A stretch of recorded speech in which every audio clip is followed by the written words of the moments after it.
இதுவரை நாம் முதலாவது அத்தியாயத்தில் 4 பகுதிகளை பார்த்திருக்கின்றோம்.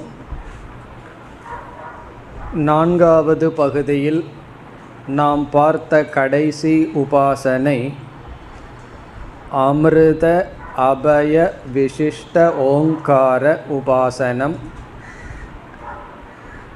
இங்கு கதை மூலமாக ஒரு கருத்தும் கூறப்பட்டது. தேவர்கள் மரணத்தை கண்டு பயந்து கர்மகாண்டத்திற்குள் சென்று ஒளிந்து கொள்கிறார்கள். ஆனால் மிருத்யுவானவர் அந்த தேவர்களை தெளிவாக பார்க்கின்றார். இதனுடைய பொருள், மரணமில்லா நிலையை அடைய வேண்டும் என்று ஜீவன் கர்மத்தை சாதனையாக கொண்டால் அந்த மரணம் அவனை தாக்கிவிடும். மரணத்திலிருந்து அவன் தப்பிக்கொள்ள முடியாது. ஆகவே தேவர்கள் ஓங்கார உபாசனைக்கு சென்று கிரமமுக்தியை அடைந்தார்கள். பயத்திலிருந்து விடுதலை அடைந்து மரணத்திலிருந்தும் விடுதலை அடைந்தார்கள் என்று ஞானத்தினால்தான் அபய அமிர்த பிராப்தி என்பது இந்த கதையிலிருந்து நமக்கு கிடைத்தது. இதில் இனியொரு கருத்தும் பேசப்படும். ஒருவன் கர்மத்தில் ஈடுபட்டு கொண்டிருந்தால் மனதில் இருக்கின்ற அசுப வாசனையிலிருந்து விடுதலை அடைய முடியாது. காரணம், எப்பொழுதும் இவன் செயலிலேயே ஈடுபட்டு கொண்டிருப்பான். மற்ற விஷயங்களில் இவனுடைய மனது சென்று கொண்டே இருக்கும். அப்பொழுது இவனுடைய மனதையே இவன் பார்ப்பதற்கு வாய்ப்பு இல்லை. ஆகவே இவனுடைய மனதிற்குள் இருக்கின்ற அசுப வாசனைகள் தொடர்ந்து இருந்து கொண்டே இருக்கும். உபாசனையினால்தான் நாம் அசுப வாசனைகளையெல்லாம் சற்று நீக்க முடியும். காரணம், உபாசகன் வெளி விஷயத்திலிருந்து தனக்குள் வந்துள்ளான், செயல்களையெல்லாம் துறந்துள்ளான், தன்னுடைய மனதையே தான் பார்த்து கொண்டிருக்கின்றான். அப்பொழுதுதான் அவன் கவனமாக இருக்க வாய்ப்பு இருக்கின்றது. ஆகவே இங்கு மிருத்யு என்பதற்கு இனியொரு பொருள் அசுப விருத்திகி. சுபம் என்றால் நல்ல மங்களம், அசுபம் என்றால் அதர்மமான பாபத்தை தூண்டும், விருத்தி என்றால் எண்ணங்கள்.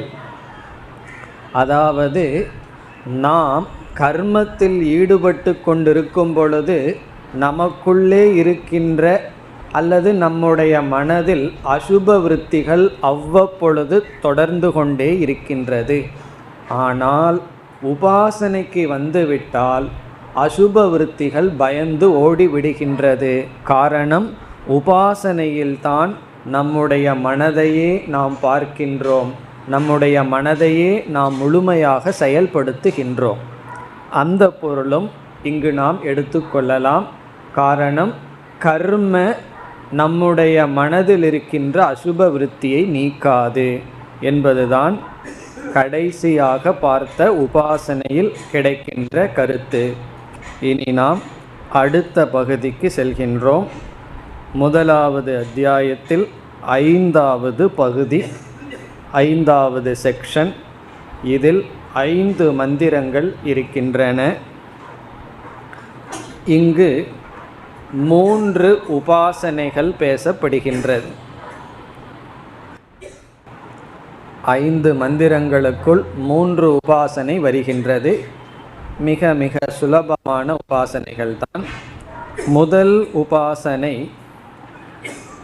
ஆதித்ய ரஷ்மி உபாசனம். ஆதித்ய ரஷ்மி உபாசனம். ஆதித்ய என்றால் சூரியன், ரஷ்மி என்றால் சூரியனுடைய கதிர்கள். ரஷ்மி என்றால் சூரியனுடைய கதிர்கள். ஆதித்ய ரஷ்மி என்றால் சூரியனுடைய எண்ணிக்கைக்கு அடங்காத கதிர்களை தியானித்தல். சூரியனுடைய ஒளியை தியானித்தல். எங்கு? உத்கீதத்தில். உத்கீதத்தில் சூரியனுடைய ஒளி கதிர்களை நாம் தியானித்தல். இந்த உபாசனைக்கு அதிதெய்வத உபாசனம் என்று பெயர். அதிதெய்வத உபாசனம் என்பது இதற்கு பெயர். அடுத்து பார்க்க போகின்ற உபாசனைக்கு அத்தியாத்ம உபாசனம் என்று மீண்டும் உபாசனை இரண்டாக நாம் பிரிக்கின்றோம். அதிதெய்வத உபாசனை, அத்தியாத்ம உபாசனை. இதனுடைய பொருள் என்ன என்றால், நாம் உபாசனைக்கு எடுத்துக்கொள்கின்ற பொருள் வெளியே இருந்து சமஷ்டியாக இருந்தால் அது அதிதெய்வத உபாசனை. வெளியே இருக்கின்ற ஒரு பெரிய பொருள்களை எடுத்துக்கொண்டால் அது அதிதெய்வத உபாசனை. நாம் உபாசனைக்கு தியானத்துக்கு எடுத்துக்கொண்ட பொருள் நம்மிடத்திலேயே இருந்தால், உதாரணமாக பிராணன், ஹிருதயம், இந்திரியங்கள் என்று நமக்குள்ளேயே உபாசியம் இருந்தால் அது அத்தியாத்ம உபாசனம். இதற்கு முன் பிராண உபாசனையை பார்த்தோம். அது அத்தியாத்ம உபாசனம். சூரியனுடைய ஒளி கதிர்களையெல்லாம் தியானித்தல் அதிதெய்வத உபாசனம். இனி இரண்டாவது உபாசனைக்கு செல்கின்றோம். பஞ்சவிருத்தி பிராண உபாசனம். பஞ்சவிருத்தி பிராண உபாசனம். பஞ்ச என்றால் 5, விருத்தி என்றால் செயல்கள், ஆக்டிவிட்டீஸ். பஞ்சவிருத்தி என்றால் 5 செயல்களுடன் கூடிய பிராண உபாசனம். பிராணனை தியானித்தல். 5 செயல்களுடன் கூடிய பிராணன். இதெல்லாம் நாம் படித்திருக்கின்றோம். பிராண, அபான, வியான என்றெல்லாம் பிராணன் 5 விதத்தில் நமக்குள் இருந்து செயல்பட்டு கொண்டிருக்கின்றது. அப்படி பிராணனை தியானித்தல். 5 விதமாக செயல்படுகின்ற பிராணனை உத்கீதத்தில் வைத்தல். இது அத்தியாத்ம உபாசனம். இதனுடைய பொருள் அல்லது பிராணனை வைத்தல் என்றால் என்ன என்றால், நம்முடைய பிராணனை கவனித்தல். வெளியே போகின்ற காற்றை கவனிக்க வேண்டும், உள்ளே இருக்கின்ற காற்றை கவனித்தல். இதுவே ஒரு உயர்ந்த சாதனை ஆகின்றது. எப்பொழுதெல்லாம் மனம் அதிகமாக விக்ஷேபத்தை அடைகின்றதோ அப்பொழுது ஒரு நாமத்தை சொல்லும் கூட மனது சமாதானத்துடன் இருக்காது.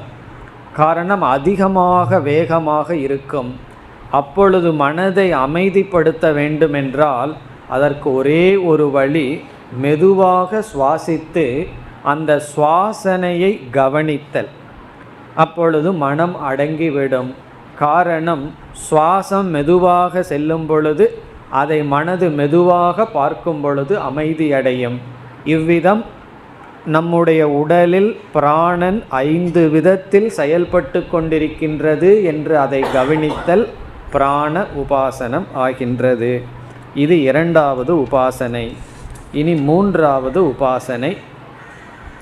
இந்த பகுதியினுடைய கடைசி உபாசனை உத்கீத பிரணவ ஐக்கிய உபாசனம்.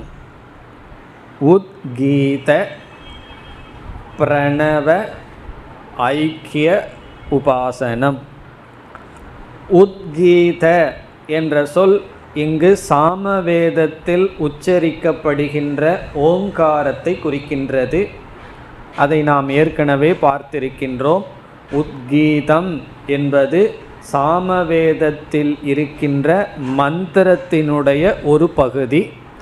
அதில் ஓங்காரம் பிரசித்தியாக இருப்பதனால் அல்லது முக்கியமாக இருப்பதனால் ஓங்காரத்தையே உத்கீதம் என்று சொல்கின்றோம். அது உத்கீத. பிரணவம் என்றால் மற்ற வேதங்களில் சொல்லப்படுகின்ற ஓங்காரம். இப்போ உத்கீதம் என்றால் சாமவேதத்தில் உச்சரிக்கப்படுகின்ற ஓங்காரம், பிரணவம் என்றால் மற்ற வேதங்களில் உச்சரிக்கப்படுகின்ற ஓங்காரம், ஐக்கியம் என்றால் இந்த இரண்டும் ஒன்று என்று தியானித்தல். இந்த ஓங்காரமும் அந்த ஓங்காரமும் ஒன்றுதான். குறிப்பாக இந்த தியானம் யார் செய்ய வேண்டும் என்றால் ரிக்வேதிகளும் சாமவேதிகளும் இதை செய்ய வேண்டும். இல்லை என்றால் என்ன ஆகிவிடும்? சாமவேதத்தை சார்ந்தவன் சொல்வான், நான் தான் உத்கீத ஓங்காரத்தை சொல்கின்றேன், உன்னை விட உயர்ந்தவன். ரிக்வேதி என்ன சொல்லுவான்? நான் பிரணவத்தை ஜபிக்கின்றேன் என்று சொல்வான். ஆனால் உபனிஷத்தே பேதத்தை செய்து உபனிஷத்தே ஐக்கியத்தையும் செய்கின்றது. இரண்டு ஓங்காரமும் ஒன்றுதான். சாமவேதி தான் இதை அதிகமாக செய்யணும். காரணம், இந்த ஓங்காரம் மற்ற ஓங்காரத்தை விட அதிகமாக புகழப்படுகின்றது. சாமவேதத்தில் இருக்கின்ற மந்திரங்கள் பாடலாக பாடப்பட்டுள்ளது. ஆகவே இந்த ஓங்காரத்தை உச்சரிப்பது அதிக கடினம். ஆகவே சாமவேதி நினைக்கலாம், ரிக்வேதி செய்கின்ற ஓங்கார உபாசனையினுடைய பலன் குறைவு, நான் செய்கின்ற உபாசனையினுடைய பலன் அதிகம் என்றெல்லாம் நினைக்கலாம். அது தவறு. ஆகவே உபாசனைக்குள் இனி ஒரு கருத்து, இரண்டு ஓங்காரமும் ஒன்றுதான் என்று தியானித்தல்.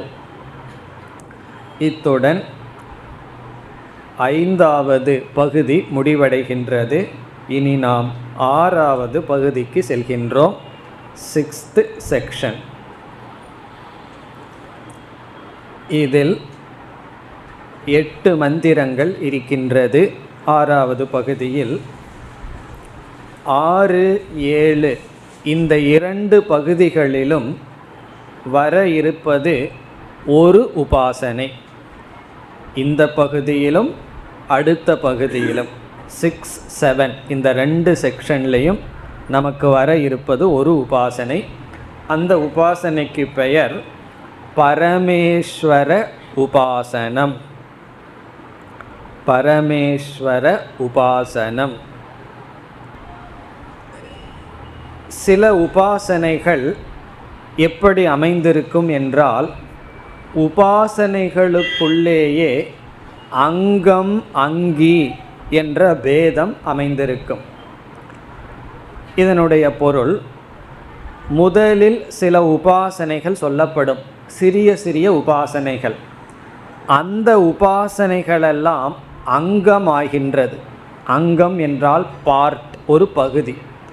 அந்த சிறிய சிறிய உபாசனையெல்லாம் செய்து முடித்ததற்கு பிறகு பெரிய உபாசனை அதற்குள் செய்ய வேண்டும். அதற்கு அங்கி என்று பெயர்.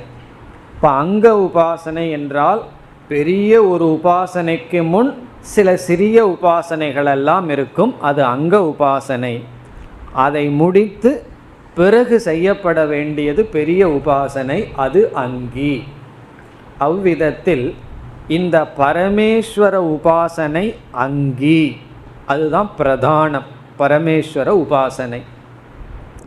ஆனால் இந்த உபாசனைக்கு செல்வதற்கு முன் வேறு சில சிறிய உபாசனைகள் செய்து கொண்டு அந்த உபாசனைக்கு நாம் செல்ல வேண்டும். அந்த சிறிய உபாசனைக்கு அங்க உபாசனம் என்று பெயர். வெறும் அங்க உபாசனை மட்டும் செய்தால் பலன் கிடையாது. வெறும் அங்கி உபாசனை மட்டும் செய்தால் பலன் கிடையாது. இது சிறிய உபாசனை தானே, இதை விட்டு விடுகின்றேன், நான் முக்கியமானதை மட்டும் செய்வேன் என்றால் பலன் கிடையாது. அல்லது அங்கத்தை மட்டும் செய்து நிறுத்திவிட்டால் பலன் இல்லை. ஆகவே இந்த இரண்டும் சேர்ந்து தான் உபாசனை பூர்த்தி ஆகின்றது. அவ்விதத்தில் நமக்கு இப்பொழுது அங்க உபாசனை வருகின்றது. அதை தொடர்ந்து அங்கி உபாசனை, பரமேஸ்வர உபாசனை. இந்த பரமேஸ்வர உபாசனை மிக பிரசித்தம், மிக முக்கியமான உபாசனை. இதுவரைக்கும் நாம் பார்த்ததெல்லாம் சாதாரணம், இப்போ பார்க்கின்ற உபாசனை முக்கியம். அதனால்தான் அந்த உபாசனைக்கே சில அங்க உபாசனைகள் வருகிறது. அது அமுக்கியம். இருந்தாலும் அந்த மெயின் முக்கிய உபாசனைக்கு முன் சில அங்க உபாசனை. இப்பொழுது நாம் அங்க உபாசனைக்கு செல்கின்றோம். அங்க உபாசனை எதற்குன்னா, பரமேஸ்வர உபாசனை செய்யணும் என்றால் இதை செய்துட்டு தான் அதற்குள் செல்ல முடியும். சில பெரிய கோர்ஸ் படிக்கணும்னு என்ன செய்வார்கள், டெஸ்ட்டு எழுதிட்டு அதை பாஸ் பண்ணால் தான் அதற்குள்ளேயே நம்ம போக முடியும். மாடல் டெஸ்ட் அல்லது செலெக்ஷன் டெஸ்ட் எல்லாம் இருக்கும்.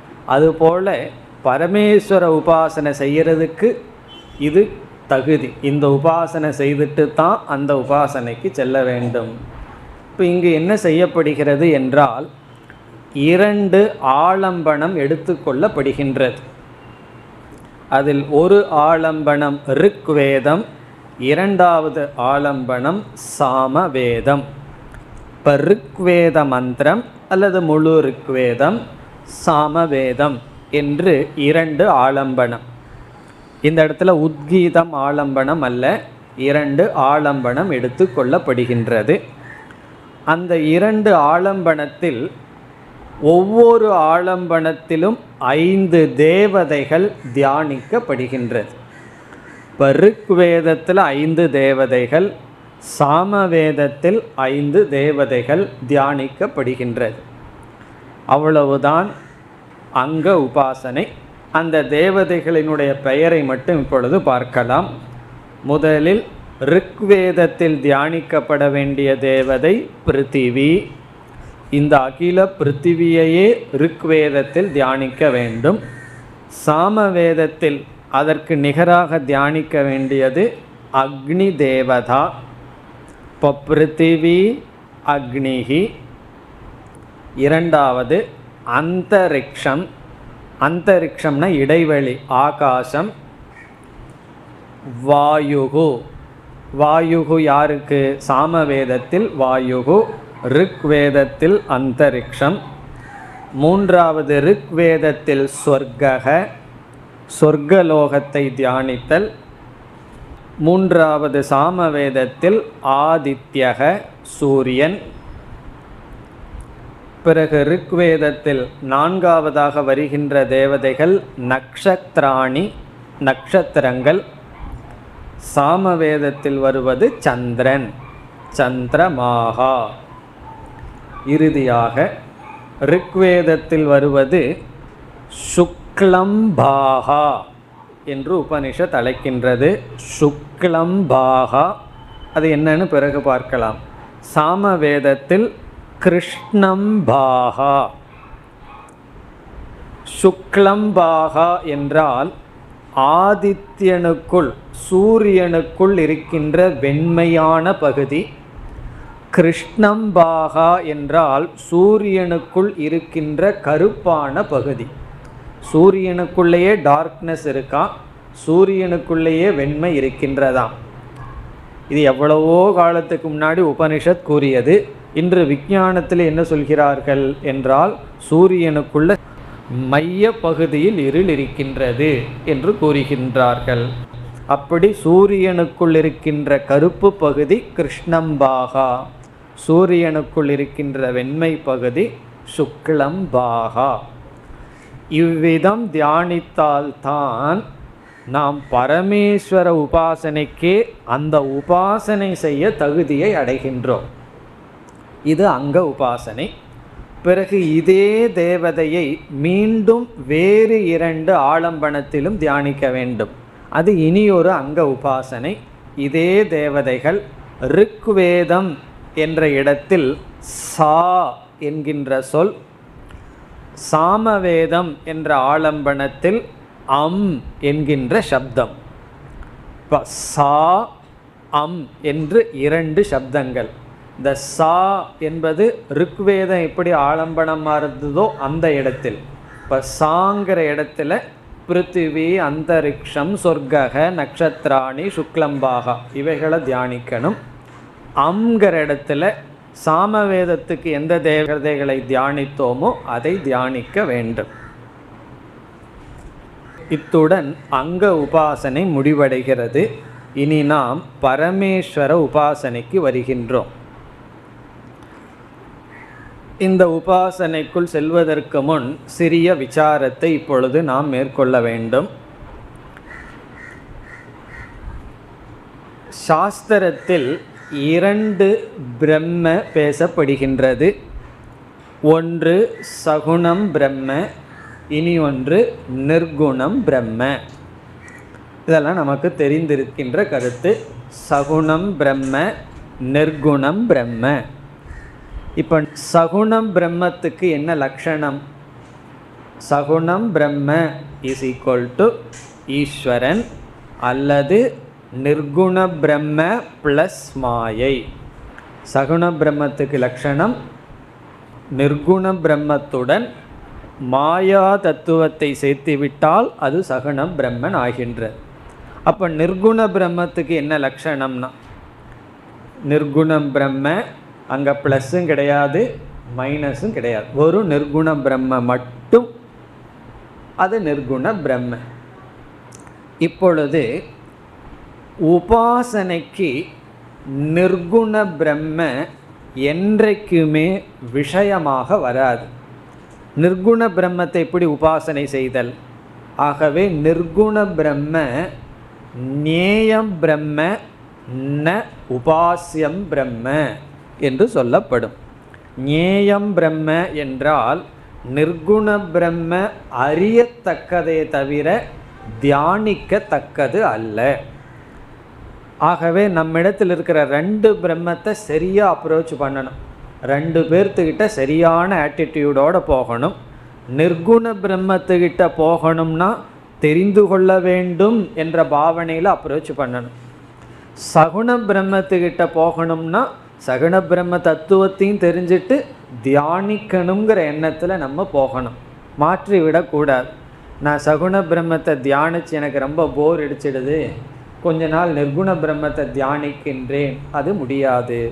அதனால்தான் நிர்குண பிரம்மத்துக்கு ஞேயம் பிரம்ம என்றும் சகுண பிரம்மத்துக்கு உபாஸ்யம் பிரம்ம அல்லது தேயம் பிரம்ம என்றும் சொல்லப்படும். ஞேயம் பிரம்ம என்றால் அறியத்தக்க பிரம்மன், அறிய வேண்டிய பிரம்மன். தேயம் பிரம்ம என்றால் தியானிக்க வேண்டிய பிரம்மன். அதுதான் நிர்குண பிரம்மத்துக்கும் சகுண பிரம்மத்துக்கும் உள்ள முக்கியமான வேறுபாடு. இனி அடுத்தது என்னவென்றால், சில சமயம் நாம் என்ன சொல்வோம், நிதித்தியாசனம் என்ற சாதனை செய்ய வேண்டும்னு சொல்லுவோம். இப்போ நிதித்தியாசனத்துக்கு விஷயம் என்ன? அதுவும் ஒரு தியானம்தான். இப்போ நிதித்தியாசனத்துக்கு விஷயம் நிர்குண பிரம்மன்னு தானே சொல்கின்றோம். ஆகவே நிர்குண பிரம்ம நிதித்தியாசகனுக்கு விஷயமாக இருக்காதா என்றால், நிதித்தியாசனத்தில் நிர்குண பிரம்ம நிதித்தியாசகனுடைய விஷயமாக இல்லை, நிதித்தியாசகனாக இருக்கின்றது. இப்போ நிதித்தியாசனம் செய்பவன் அந்த பிரம்மத்தை மனதிற்குள் ஒரு பொருளாக நினைத்து மனதை குவிக்க பிரம்மத்தை இவன் பயன்படுத்துவதில்லை. ஆனால் அவன் இந்த பிரம்ம என்னிடமிருந்து வேறல்ல என்று நிதித்தியாசகனுடன் ஐக்கிய புத்தியுடன் அவன் செயல்படுகின்றான். ஆகவே நிதித்தியாசனம் உபாசனை ஆகாது. நிதித்தியாசனத்துக்கு விஷய நிர்குண பிரம்மந்தான். ஆனால் அது எப்படி செயல்படுகிறது என்றால், மனதை குவிக்க ஒரு கருவியாக பிரம்மன் செயல்படுவதில்லை. பிறகு இந்த மனதெல்லாம் எதன் மீது ஏற்றி வச்சோமோ அந்த அதிஷ்டானமே நான் என்ற புத்தியுடன் செயல்படுகிறது. அதனால்தான் நிதித்தியாசனம் செய்யும் பொழுது அல்லது நிதித்தியாசனத்தில் நாம் இவ்வளவு எண்ணங்கள் இருக்க வேண்டும், ஒரே எண்ணம் இருக்க வேண்டும் என்ற நியமத்தை எல்லாம் கூறுவதில்லை.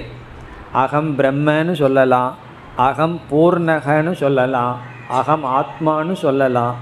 அல்லது அந்தந்த சாதகர்களுக்கு ஏதாவது ஒரு விபரீத பாவனை இருக்கு. ஒவ்வொருவருக்கும் ஒவ்வொரு விபரீத பாவனை இருக்கு. விபரீத பாவனை எப்போ வரும்னா, யார் யார் எந்தெந்த சங்கடங்களை சந்திக்கிறாங்களோ அங்கே அனாத்ம புத்தி வந்துடும். ஒருவர் நோயினால் சங்கடப்பட்டுருக்கார், ஒருவர் பொருளின்மையினால் சங்கடப்படுறார், ஒருவர் அவமானத்தினால சங்கடப்படுறார். அப்போது ஒவ்வொருவருக்கும் ஒவ்வொரு விதமாக விபரீத பாவனை மனதில் நிற்கும். ஆகவே அவர்கள் நிதித்தியாசனம் எப்படி பண்ணணும் என்றால் அந்தந்த விபரீத பாவனையை நீக்கிறதுக்கு பிரம்மத்துக்கு லட்சணம் கொடுக்கணும். லட்சணம் என்றால் அகம் பூர்ணக, அகம் ஆனந்தக, எனக்கு இந்த சரீரம் இல்லை, எனக்கு எந்த கர்மமும் கிடையாது, ஏதோ ஒரு பெரிய சுமை நம்ம மேலே இருக்கிற மாதிரி நினச்சோம்னா நான் எந்த சுமையும் அற்றவன், யாரும் என்னை சார்ந்து இல்லை, நான் யாரை சார்ந்தும் இல்லை, இப்படியெல்லாம் அசங்கக என்றெல்லாம் தியானம் செய்வது. ஆகவே நிதித்தியாசனம் உபாசனைக்குள் வராது. ஆனால் நிதித்தியாசனத்துக்குரிய பொருள் நிர்குண பிரம்ம. இனி சகுண பிரம்மத்திற்கு நாம் வருகின்றோம். சகுண பிரம்மத்தை நாம் தியானிக்க முடியும். சகுண பிரம்மம் என்பது நிர்குண பிரம்மத்துடன் மாயா தத்துவம் சேருதல். இப்போ நிர்குண பிரம்ம ப்ளஸ் மாயா ஈக்குவல் டு சகுண பிரம்ம. சகுண பிரம்ம இஸ் ஈக்குவல் டு ஈஸ்வரன். அந்த ஈஸ்வரன் தான் இங்கு பரமேஸ்வரன் என்று சொல்லப்படுகிறது.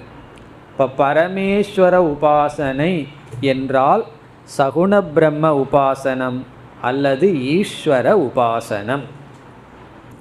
அதுதான் இங்கு பரமேஸ்வர உபாசனம் என்று சொல்லப்படுகிறது. பிறகு இங்கு ஒரு சந்தேகம் வரலாம், எதற்கு பரமேஸ்வர உபாசனம் என்று சொல்ல வேண்டும் என்றால், நாம் இதற்கு முன் பல உபாசனைகளை பார்த்துள்ளோம். பிராண உபாசனை, ஆதித்ய உபாசனம் என்றெல்லாம் பல உபாசனை, பல தேவதைகளையெல்லாம் தியானித்தோம். அந்த தேவதா உபாசனம் வேறு, பரமேஸ்வர உபாசனம் வேறு. காரணம் என்னவென்றால், தேவதைகளை நாம் தியானிக்கும் பொழுது அந்த தேவதைகளும் ஒரு விதமான ஜீவர்கள்தான். எல்லா தேவதைகளும் ஜீவர்கள்தான். நாம் ஜீவர்களை தியானிக்கின்றோம். பிறகு ஒரு கேள்வி வரலாம், நானும் ஜீவன்தான், தேவர்களும் ஜீவன்தான், நான் எதற்கு அந்த ஜீவனை தியானிக்கணும் என்றால், நம்ம இங்கே லோக்கலில் என்ன செய்கிறோம், நாமளும் இந்த நாட்டினுடைய பிரஜைகள் தான், இந்த நாட்டை ஆட்சி செய்பவர்களும் இந்த நாட்டினுடைய பிரஜைகள் தான். ஆனால் அவர்களை தியானிக்கிறார்கள் அல்லவா, அவர்களிடத்தில் போய் கைகட்டி நின்று எல்லாம் அவர்களிடம் செய்கிறார்கள். காரணம் என்னன்னா, ரெண்டு பேரும் இந்த நாட்டினுடைய மக்களாக இருந்தாலும் அவர்களுக்கு தற்காலிகமாக ஒரு சக்தி வந்திருக்கு, இந்த நாட்டை ஆள்கின்ற சக்தி வந்திருக்கு. ஆகவே என்ன செய்கின்றோம், அந்த அளவுக்கு நாம் அவர்களை அதிகமாக போற்றுகின்றோம் அல்லது வழிபடுகின்றோம் ஏதோ ஒரு விதத்தில்.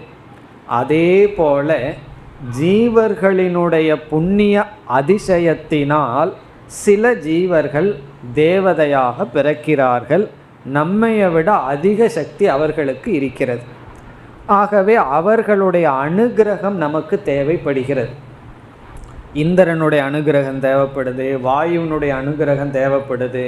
அதனால தான் சாந்தி பாடத்தில் 3 சாந்தி சொல்கிறோம். சுற்றி இருக்கிறவங்க யாரும் நமக்கு தொந்தரவு கொடுக்கக்கூடாது, நமக்குள் இருக்கின்றதும் நமக்கு கஷ்டம் வரக்கூடாது, பிறகு இயற்கையும் நம்முடைய முன்னேற்றத்திற்கு தடையாக இருக்கக்கூடாது என்று. ஆகவே இதுவரை பார்த்த உபாசனைகளில் சமஷ்டி உபாசனையை தவிர மற்ற தேவதா உபாசனை எல்லாம் ஒரு ஜீவன் உத்கிருஷ்ட ஜீவனை உபாசனை செய்தல். ஒரு ஜீவன் என்ன செய்கின்றான், தன்னை விட மேலான ஒரு ஜீவனை உபாசனை செய்கின்றான். ஆகவே ஜீவன் உத்கிருஷ்டன்னா மேலான ஜீவன், அதிக சக்தி அதிக ஐஸ்வர்யத்தை உடைய ஜீவனை உபாசனை செய்தல். அவர்களும் ஒரு விதத்தில் ஈஸ்வரர்கள் தான். காரணம் என்ன, நம்மை ஆழ்ந்து கொண்டு இருக்கிறார்கள், நம்மை ஆட்சி செய்கிறார்கள், அவர்களுக்கு அவ்வளோ சக்தி இருக்கின்றது. ஆனால் இப்பொழுது பார்க்க போகின்ற, இனிமேல் அதிகமாக பார்க்க இருக்கின்ற உபாசனை ஜீவ உபாசனையோ அல்லது தேவதா உபாசனையோ அல்ல, சமஷ்டி ஈஸ்வர உபாசனை, பரமேஸ்வர உபாசனை. பிறகு இந்த பரமேஸ்வரனுக்கும் தேவதைகளுக்கு என்ன வேறுபாடு என்றால், தேவர்கள் கர்ம பலத்தினால் அந்த சக்தியை அடைந்தார்கள், பரமேஸ்வரன் சுபாவமாக அந்த சக்தியுடன் இருக்கின்றான். எல்லா சக்தியுடனும் இருக்கின்றார்.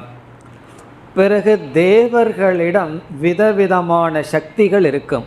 அக்னியிடம் உஷ்ணம் என்ற விதவிதமான சக்தி, அதெல்லாம் கர்ம பலத்தில் வந்தது. ஈஸ்வரனிடம் இருக்கின்ற சக்தி அனைத்தும் தன்னுடைய சொரூபம். தேவர்கள் சம்சாரியாக இருக்கிறார்கள், ஆனால் ஈஸ்வரன் அசம்சாரியாக இருக்கின்றார். இப்போ இந்த இடத்தில் உபாசனையில் ஒரு பெரிய நெருக்கடி வர இருக்கின்றது. என்ன கஷ்டம் என்றால், ஒவ்வொரு தேவதைக்கும் சில குணங்களெல்லாம் இருக்கும். இப்போ ஆதித்யனிடம் என்ன குணம் இருக்குது? விதவிதமான ரஷ்மி கதிர்களை அவர் கொண்டுள்ளார். அவரிடம் வெண்மை இருக்கின்றது, கருமை இருக்கின்றது, இதெல்லாம் ஆதித்யனிடம் இருக்கின்றது. ஆகவே அந்த ஆதித்யனை உபாசனை செய்வது சுலபம். அவரிடம் இருக்கின்ற சில குணங்களையெல்லாம் நாம் எடுத்துக்கொண்டு நன்கு தியானம் செய்யலாம். ஒவ்வொரு தேவதைக்கும் ஒவ்வொரு சக்தி இருக்கின்றது. அந்த சக்தியை மனதில் வைத்து தியானிக்க. தட்சிணாமூர்த்தியை தியானிக்கணும் என்றால் மிக சுலபம். ஆத்ம வித்யா அதிபதினு நினச்சி தியானிக்கலாம்.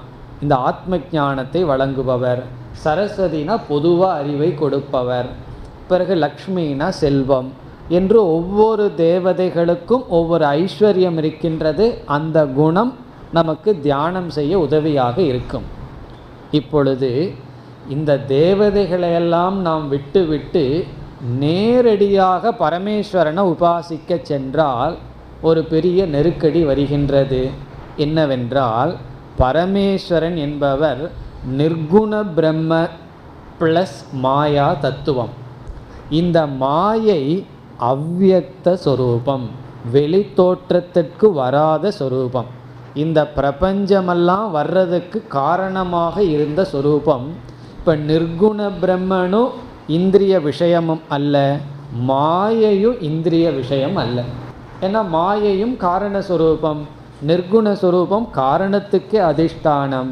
பிறகு எப்படி அந்த பரமேஸ்வரனை, எந்த குணத்துடன் பரமேஸ்வரனை தியானித்தல்? இப்போ தியானிக்கணும்னா வெளித்தோற்றத்திற்கு வந்திருக்க வேண்டும். மாயை வெளித்தோற்றத்திற்கு வராத தத்துவம். மாயையிலிருந்து வெளித்தோற்றத்திற்கு வந்ததுதான் இந்த ஜெகத். இப்படி இருக்கையில் எப்படி உபாசனை செய்தல்?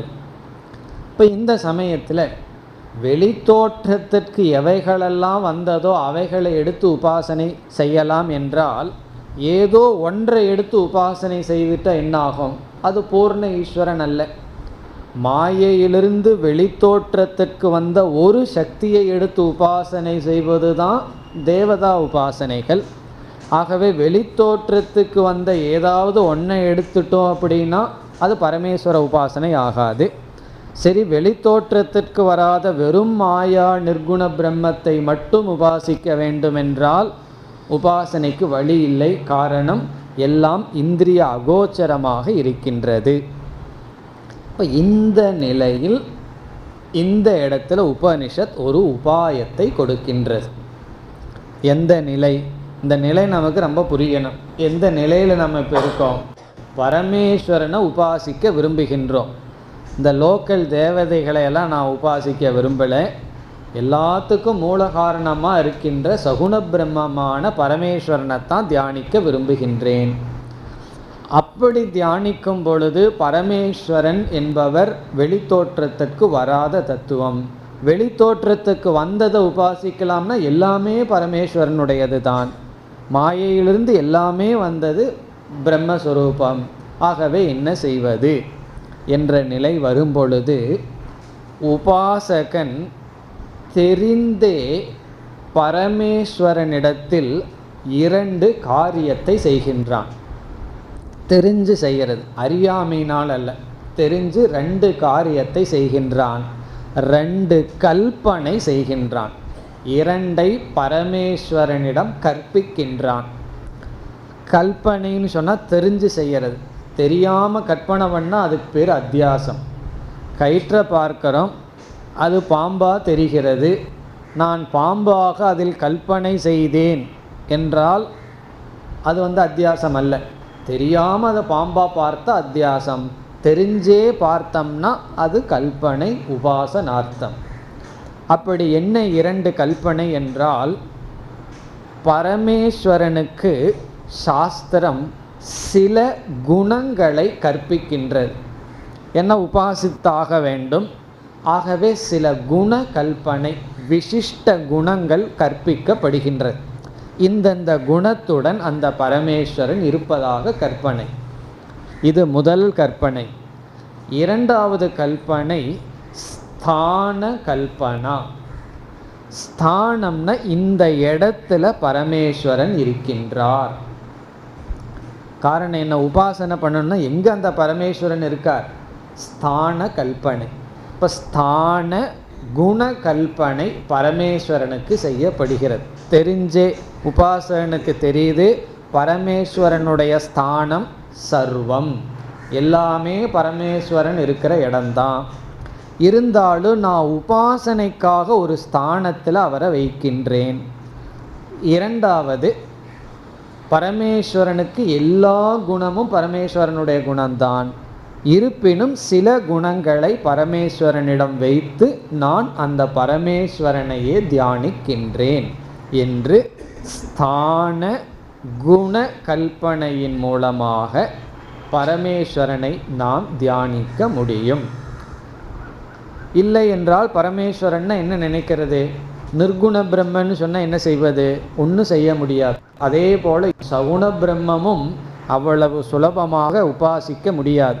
நிர்குண பிரம்ம எப்படியோ அப்படியே காரண ரூபமான சகுண பிரம்மனும். காரணம், நிர்குண பிரம்மனும் அவ்யக்தம், சகுண பிரம்மனும் அவ்யக்தம். மாயையும் அவ்யக்தம், மாயாரகித பிரம்மனும் அவ்யக்தம். ஆகவே அவ்யக்தமாக இருக்கின்ற பரமேஸ்வரனை சில வியக்த குணங்களை வைத்து சில ஸ்தானங்களை நாம் கல்பனை செய்தல். இனி இந்த 6வது பகுதியில் ஒரு ஸ்தானம் பரமேஸ்வரனுக்கு கொடுக்கப்படுகிறது. அந்த ஸ்தானம் சூரிய மண்டலம். சூரிய மண்டலம் தான் பரமேஸ்வரன் இருக்கின்ற ஸ்தானம்.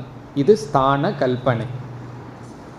இதில் கவனமாக செய்ய வேண்டியது என்ன என்றால், இந்த ஸ்தானத்தை கற்பனை பண்ணும் பொழுது சிஷ்யன் ஞானத்தோடு கற்பனை பண்ணுறான். இது அவருடைய இடம் அல்ல, அவருக்கு எல்லாமே இடம். இருந்தாலும் உபாசனைக்காக நான் இந்த ஸ்தானத்தை கல்பனை செய்கின்றேன் என்று இந்த பகுதியில், இந்த 6வது இந்த பகுதியில் ஸ்தானத்தை கற்பனை செய்கின்றான். எங்கு, சூரிய மண்டலம்.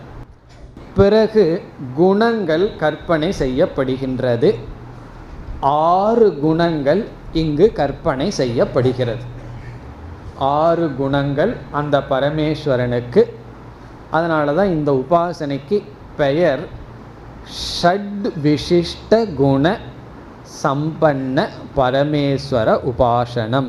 ஷட்னா 6, ஷட் விசிஷ்ட 6உடன் கூடிய குணம். ஷட் விசிஷ்ட குண சம்பன்ன, சம்பன்னா கூடிய பரமேஸ்வர உபாசனை. 6 குணங்களுடன் கூடிய பரமேஸ்வர உபாசனை. இந்த 6 குணங்கள் நம்மளாக அந்த பரமேஸ்வரனுக்கே கற்பனை செய்கின்றோம். எங்கு இருக்கார்னா சூரிய மண்டலத்தில் இந்த பரமேஸ்வரன் இருக்கின்றார்.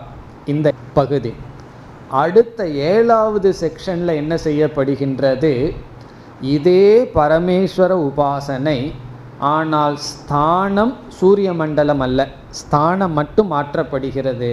அந்த ஸ்தானம் நம்முடைய கண்கள், நம்மளுடைய அக்ஷிதான் ஸ்தானம்.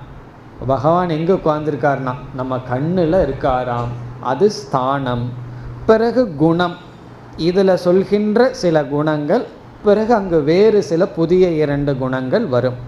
இவ்விதம் இந்த 2 செக்ஷன்ல என்ன வருகிறது, பரமேஸ்வர உபாசனை. எப்படிப்பட்ட பரமேஸ்வரன்னு நம்ம பார்த்தோம். இங்கு 6 குணங்கள். என்னென்ன குணங்கள் என்று இப்பொழுது நாம் பார்க்கலாம்.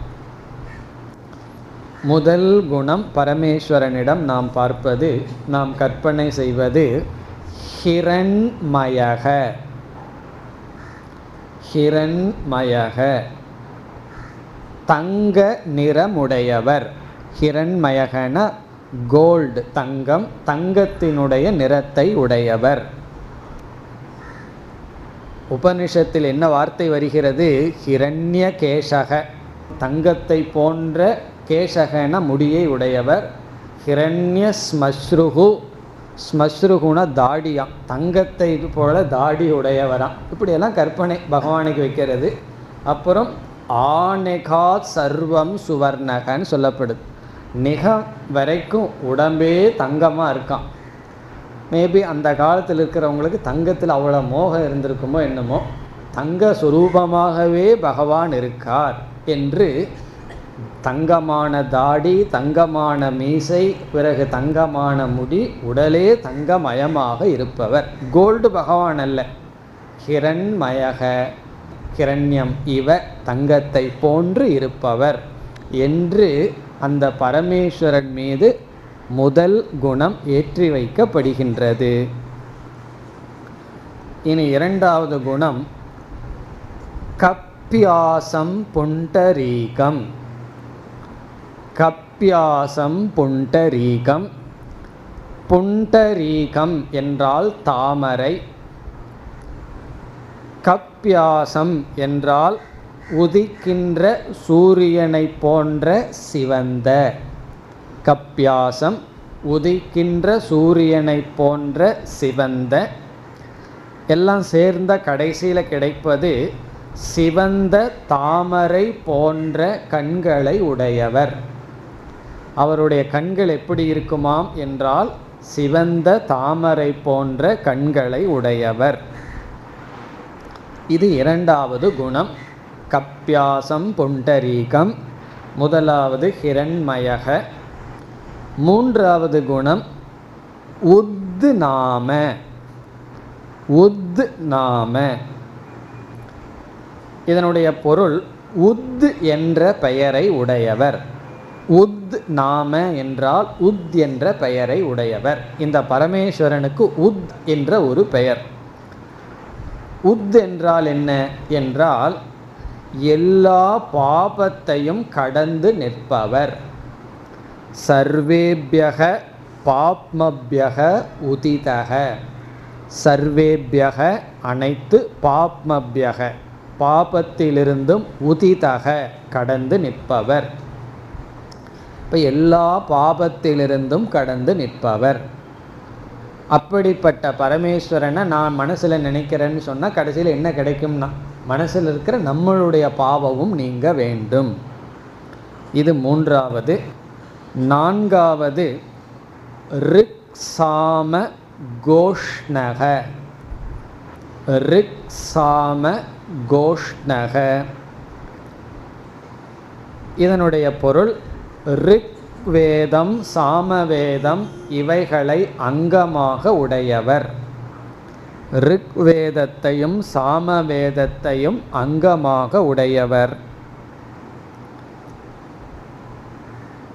இனி ஐந்தாவது கோஷ்ணக என்ற சொல்லினுடைய பொருள் மூங்கிலினுடைய இடையில் வட்டமாக ஒன்று இருக்குமே, கணுவு என்று சொல்வார்கள், அதற்கு பெயர் கோஷ்ணக.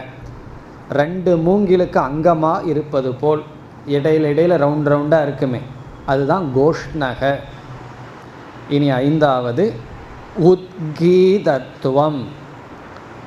உத்கீதம் என்ற ஓங்கார வடிவமாக இருப்பவர், ஆலம்பன ரூபமாக இருப்பவர். உத்கீதத்துவம். ஆறாவது ஊர்த்வலோக காமேஷக. ஊர்த்வலோக காமேஷக, இதனுடைய பொருள் மேல்லோகத்தில் இருக்கின்ற காமத்துக்கு, ஆசைக்கு அதிபதியாக இருப்பவர். மேல்லோக இன்பத்தின் தலைவர். மேல்லோகத்தில் இருக்கிற இன்பத்துக்கு இவர் தான் ஹெட்டு. இவர்கிட்ட போனால் தான் மேல்லோகத்தில் இருக்கிற இன்பமெல்லாம் நமக்கு கிடைக்குமா. இந்த உபாசனையெல்லாம் நம்ம பண்ணுறோமோ இல்லையோ, இந்த 1 மணி நேரம் இந்த உபாசனையை ஒழுங்காக கேட்குறதே உபாசனை தான். அதுக்கு முதல்ல பொறுமை நமக்கு வரணும். அப்புறம்தான் இந்த தத்துவமசின்னு படிக்க போகிறோமே அது நமக்கு புரியும். இனி அடுத்த பகுதிக்கு வருகின்றோம். 7வது பகுதி இது மிக மிக சுலபம். சென்ற பகுதியைப் போலவே இங்கும் அங்க உபாசனைகள் எல்லாம் இருக்கின்றது. அந்த அங்க உபாசன தேவதைகளெல்லாம் சிலது சொல்லப்பட்டிருக்கின்றது. பிறகு இந்த பரமேஸ்வர உபாசனையில் ஸ்தானம் நாம் கூறியது போல் நம்முடைய கண்ணு தான் பரமேஸ்வரன் இருக்கிற இடம். பிறகு விசிஷ்ட குணம், 7 குணம் இங்கு சொல்லப்படுகின்றது. அந்த பரமேஸ்வரனுக்கு 7 குணம் இங்கு சொல்லப்படுகின்றது. அதில் முதல் 5 குணங்கள் சென்ற பகுதியில் கூறிய குணங்கள் தான், ஹிரண்மயக எக்ஸெட்ரா.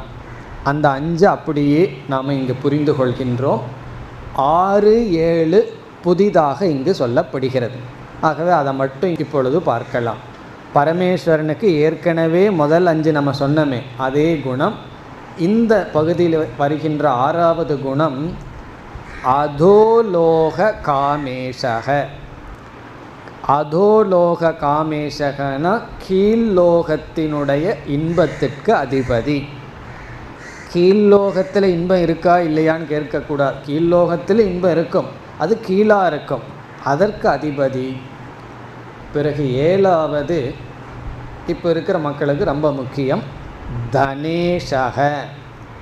தனேஷக என்றால் செல்வத்திற்கு அதிபதி. அவர் யாருன்னா செல்வத்திற்கு அதிபதி. யாருக்கெல்லாம் பணம் வேணுமோ அவர்களெலாம் என்ன பண்ணணுமா, இந்த உபாசனையை பண்ணி இவர் செல்வத்துக்கு அதிபதின்னு நினச்சா உடனே என்னாகும், வீட்டில் இருக்கிற பெட்டியில் இருக்கிற பணமெல்லாம் அப்படியே இன்க்ரீஸ் ஆகுமா, பணமெல்லாம் அப்படியே நமக்கு வந்து கொட்டுமா. இந்த 2 பகுதியில் பரமேஸ்வர உபாசனை, அதாவது 7வது செக்ஷன் 6வது செக்ஷன். இனி நாம் அடுத்த பகுதிக்கு செல்கின்றோம். அடுத்தது 8, 9 இந்த 2ம் சேர்ந்து ஒரு உபாசனை வருகின்றது. சில பேர்த்துக்கு இப்போவே பயம் வந்துடும், இப்படியே எவ்வளவு நாள் போகும்னு. ஃபஸ்ட்டு சாப்டர் வரைக்கும் தான் இப்படி, செகண்டு சாப்டர் 3rd சாப்டர்லாம் ஒரே கிளாஸில் போயிட போகுது. அதனால் தைரியமாக இருக்கலாம். இனி 8, 9 இந்த 2 பகுதியிலும் வருவது பரமேஸ்வர உபாசனை. இந்த பரமேஸ்வரனுக்கு ஒரு பெயர் என்னவென்றால் பரோவரிய குண விசிஷ்ட. பரோவரிய குணவிசிஷ்ட பரமேஸ்வர உபாசனை. பரக என்றால் உயர்ந்த, வரிய என்றால் மேலான. பரோவரிய விசிஷ்ட பரமேஸ்வர உபாசனம். இந்த இப்படிப்பட்ட குணத்துடன் கூடிய மீண்டும் பரமேஸ்வர உபாசனை. இந்த உபாசனை வருவதற்கு முன் ஒரு கதை ஒன்று வருகின்றது. அந்த கதையை இப்பொழுது பார்க்கலாம். 3 சாதகர்கள் அல்லது உபாசகர்கள் சந்திக்கிறார்கள். ஒருவர் பெயர் சிலகக, சிலகன், சிலகக. 2வது உபாசகருடைய பெயர் தால்பியக, தால்பியக, தால்பியன். 3வது உபாசகருடைய பெயர் பிரவாகணக, பிரவாகணக. இதில் சிலகக, தால்பியக இருவர் பிராமணர்கள், பிரவாகணக என்பவர் க்ஷத்திரியர். இந்த 3 பேரும் ஒரு இடத்திற்கு வருகிறார்கள். சிலகக, தால்பியக, பிரவாகணக. இதில் முதல் 2 பேர் விசாரத்தை தொடர்கிறார்கள். 2 பேர் பேசிக்கொண்டு இருக்கிறார்கள். இந்த க்ஷத்திரியனான பிரவாகணக பேசாமல் வேடிக்கை பார்த்து கொண்டு இருக்கின்றான். இந்த ஃபஸ்ட்டு 2 பிராமணனும் பேசிக்கொண்டு இருக்கிறார்கள். அதில் சிலகன் என்பவர் தால்பியனிடம் ஒரு கேள்வியை கேட்கின்றார். சிலகக தால்பியனிடம் கேள்வியை கேட்கின்றார். தால்பியன் பதில் சொல்லி கொண்டு வருகின்றார். இவர்களுடைய கேள்வி பதிலினுடைய தாத்பரியம் என்னவென்றால், இந்த 3 பேரும் சேர்ந்து அனைத்துக்கும் மூல காரணம் என்ன என்று கண்டுபிடிக்கிறார்கள். டிஸ்கஷனுடைய டாபிக் என்னன்னா, எல்லாத்துக்கும் மூல காரணம் என்ன, what is the basis of everything, எல்லாத்துக்கும் பேஸ் என்ன, மூல ஆசிரியம் என்ன என்று இவர்கள் விசாரம் பண்ணி கண்டுபிடிக்கிறார்களாம். அதனால் சிலக்கன் தால்பியனிடம் கேட்கின்றான், இப்போ நம்ம இடத்துல இருக்கிறது இந்த உத்கீதம்தான், உத்கீதத்தை தானே கையில் வச்சுருக்கோம், ஓம்ங்கிற சாமவேதத்தில் இருக்கின்ற ஓங்காரம். உடனே கேட்கின்றான், கா சாம்னக கதிஹி, சாம்னகன இந்த சாமவேதத்தினுடைய கதி என்ன, அதனுடைய மூலம் என்ன, ஓங்காரத்தின் மூலம் என்ன. சிலக்கன் தால்பியனிடம் கேட்கிறான். தால்பியன் பதில் சொல்கிறான், சப்தக ஸ்வரக, சப்தந்தான், சப்தந்தான் வேதத்துக்கு மூலம். சப்தம் இல்லைன்னா ஏது வேதம், ஆகவே சப்தந்தான் மூலம், சப்தந்தான் ஆதாரம். உடனே அடுத்த கேள்வி சிலக்கன் தால்பியனிடம் கேட்கின்றான், இந்த ஸ்வரம் சப்தத்துக்கு என்ன மூலம், சப்தத்துக்கு ஆதாரம் என்ன, எதனால் உன்னால் சப்தம் போட முடிகிறது? அதற்கு அவன் சொல்கின்றான், பிராணக, பிராணந்தான் சப்த மூலம். பிராணம் இருந்தால் தான் சப்தம் போட முடியும், பிராணன் இல்லை, பிராணசக்தி குறைவாக இருந்தால் எப்படி சப்தம் போடுவது? பிராணக, பிராணந்தான் மூலம். அடுத்தது பிராணஸ்ய கதிகிகக, பிராணனுக்கு என்ன மூலம்னா, ஒழுங்காக உனக்கு பிராண வேலை செய்யணும்னா மூலம் என்ன? அதற்கு தால்பியன் பதில் சொல்கின்றான், அன்னம், அன்னம் நம் சாப்பிடுகின்ற உணவு. ஒழுங்காக சாப்பிட்டா தான் பிராண வேலை செய்யும், பிராணம் ஒழுங்காக இருந்தால் தான் சப்தம் போட முடியும், சப்தத்திலிருந்து வர்றது தான் வேதம். இனி அடுத்தது இப்படியே இவர்கள் போகிறார்கள், கடைசி மூலம் கண்டுபிடிக்கணும். இப்போ அன்னத்து வரைக்கும் வந்தாச்சு. இனி அன்னத்தினுடைய கதி என்ன, அன்னத்தினுடைய மூலம் என்ன என்றால் ஆபக. ஆபகன்னா இந்த இடத்துல நீர், குறிப்பாக இந்த இடத்துல மழை, ரெயின், மழை தண்ணீர். காரணம் என்ன, மழை இருந்தால் தானே உணவே வரும், மழையே இல்லைன்னா அன்னமும் கிடையாது, அன்னம் இல்லை அப்படின்னா பிராணம் கிடையாது, பிராணன் இல்லைன்னா சப்தம் இல்லை, சப்தம் இல்லைன்னா வேதம் கிடையாது. இப்போ வேதத்துக்கே மூலம் என்னன்னா மழை, ரெயின். இனி அடுத்தது மழை, மழைக்கு என்ன மூலம் என்றால் தால்பியன் சொல்கிறான், சொர்க்கலோக. தேவர்கள், வருண தேவர் ஏதாவது அனுகிரகம் பண்ணாத்தானே நமக்கு மழை கிடைக்கின்றது, ஆகவே சொர்க்கக. இப்போ எவ்வளோ தூரம் வந்திருக்கோம், சொர்க்கத்து வரைக்கும் வந்திருக்கோம். மீண்டும் இவனிடம் ஒரு கேள்வி கேட்கப்படுகிறது தால்பியனிடம், சொர்க்கத்தினுடைய மூலம் என்ன? தால்பியன் பொறுமையை இழந்துடுறான், சொர்க்கந்தான் அல்டிமேட், முடிவு பண்ணிடுறான், சொர்க்கந்தான் முடிவு, அதுக்கு மேலே ஒன்றும் கிடையாது என்று சொல்லி விடுகின்றான். இதனுடைய அர்த்தம் என்னன்னா, இவனுக்கு சொர்க்கம் வரைக்கும் தான் தெரிஞ்சிருக்கு, அதற்கு மேலே மூலம் தெரியவில்லை. உடனே சிலக்கன் சொல்கிறான், நீ அறகுற அறிவோடு இருக்க, சொர்க்கமாக எல்லாத்துக்கும் அதிஷ்டானம், சொர்க்கத்துக்கே அதிஷ்டானம் என்னன்னு எனக்கு தெரியும்ங்கிறான். இவன் சொல்கிறான், சரி சொல்ல தெரிந்து கொள்கின்றேன். அவன் சொல்கிறான், சொர்க்கத்துக்கே அதிஷ்டானம் பூலோகம், நம்மளுடைய பூலோகம்தான். அது எப்படின்னா, பூலோகத்தில் இருக்கிற ஜீவர்களெல்லாம் ஹவிசை கொடுத்தாத்தேன தேவர்கள் அதை உண்டு, அதை சாப்பிட்டு அவர்கள் மழையெல்லாம் கொடுக்க முடியும். அப்போ சொர்க்கலோகத்தில் ஒருத்தன் இருக்கணும்னு சொன்னால் அதற்கு நம்மெல்லாம் யாருன்னா, சொர்க்கத்தில் இருப்பவர்களுக்கெல்லாம் பசுவை போல் இருக்கின்றோம் நம்மெல்லாம், ஜீவர்களெல்லாம். இப்போ இந்த பூலோகத்தில் இருக்கிறவங்க தான் சொர்க்கலோகத்தில் இருப்பவர்களுக்கு தர்ப்பணம் முதலியவற்றில் உணவு கொடுக்கின்றோம் என்று பூலோகந்தான் அதிஷ்டானம். பிறகு அடுத்த கேள்வி, பூலோகத்தினுடைய கதி என்னன்னா, சிலக்கன் சொல்கிறான், எனக்கு அவ்வளோதான் தெரியும், பூலோகந்தான் அல்டிமேட். பிறகு இவங்க 2 பேரும் என்ன செய்கிறார்கள், பூலோகத்து வரைக்கும் வந்துள்ளார்கள். இனியொரு ஆள் இருக்கார் க்ஷத்திரியன், அவர் பேசாமல் பார்த்துட்டு இருந்து என்ன சொல்கிறார், நீ பூலோகந்தான் கடைசி ஆதாரம்னு சொன்னால், அதுதான் அல்டிமேட்னு நீ நினச்சிட்டு இருந்தால் உன்னுடைய தலை வெடிச்சிரும்.